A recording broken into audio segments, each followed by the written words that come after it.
Jarak tempuh mobil listrik tentu sangat tergantung dari beban berkendara kendaraan itu sendiri. Maksudnya adalah misalkan tentu jarak tempuhnya akan berbeda apabila kendaraan tersebut melalui rute yang banyak macet misalkan, atau misalkan rute yang kemudian dalam kondisi temperatur yang tinggi, itu akan mempengaruhi jarak tempuh dari kendaraan. Namun secara sederhana dapat saya sampaikan bahwasanya kira-kira 1 kWh baterai itu untuk kendaraan kecil itu dapat menempuh jarak sekitar 7-8 km. Itu kira-kira seperti itu. Nah, tinggal kemudian berapa kapasitas dari baterainya tersebut. Semakin besar kapasitas kWh dari baterai, tentu jarak tempuhnya dapat lebih panjang. Namun yang menarik kemarin, misalkan Mercy sudah melakukan pengujian kendaraan listriknya, di mana untuk sekali charge itu dapat menempuh jarak bahkan sampai 1000 km. Nah, ini melewati beberapa rute, ada rute perkotaan, pedesaan, pegunungan, dan itu bisa tercapai 1000 km. Karena yang unik dari kendaraan listrik adalah ada rute-rute di mana misalkan jalan menurun. Nah, kalau pada kendaraan biasa, tentu kita melakukan pengereman, dan kemudian energi pengereman itu kita buang sebagai panas di rem, dan kita buang tidak dapat kita manfaatkan.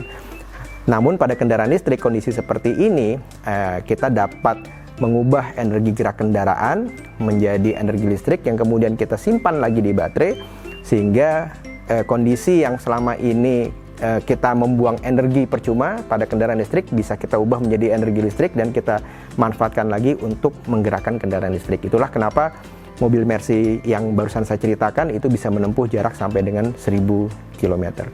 Kalau untuk bis kendaraan besar, kira-kira 1 kWh dapat menempuh jarak kira-kira 1 km. Seperti itu.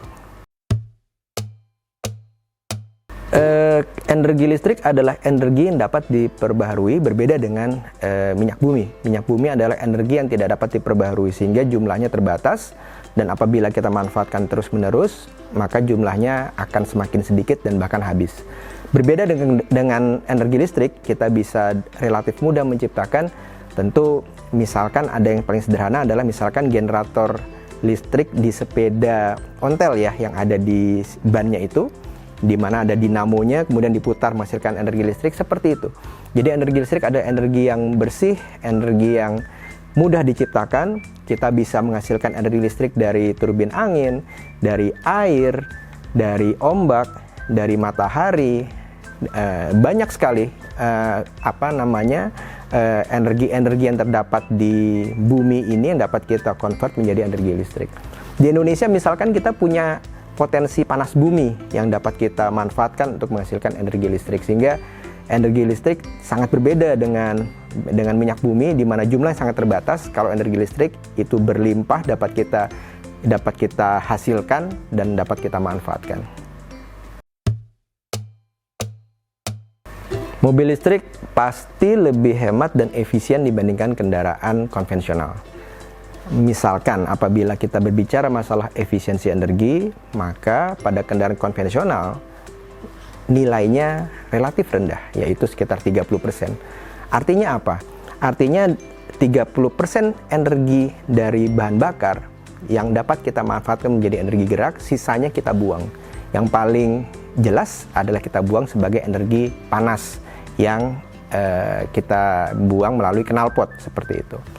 Berbeda dengan kendaraan listrik, seluruh energi listrik yang tersimpan pada baterai dapat kita manfaatkan menjadi energi gerak yang efisiensinya di atas 90%. Jadi lebih efisien dan pasti akan menjadi lebih murah. Mengapa demikian? Karena energi listrik adalah energi yang mudah diciptakan, tidak terbatas jumlahnya, sehingga dapat kita buat setiap saat, kita manfaatkan energi tersebut, dan energi yang berlimpah tentu akan sama dengan harganya akan lebih murah dibandingkan dengan energi yang jumlahnya terbatas yang dapat kita jumpai.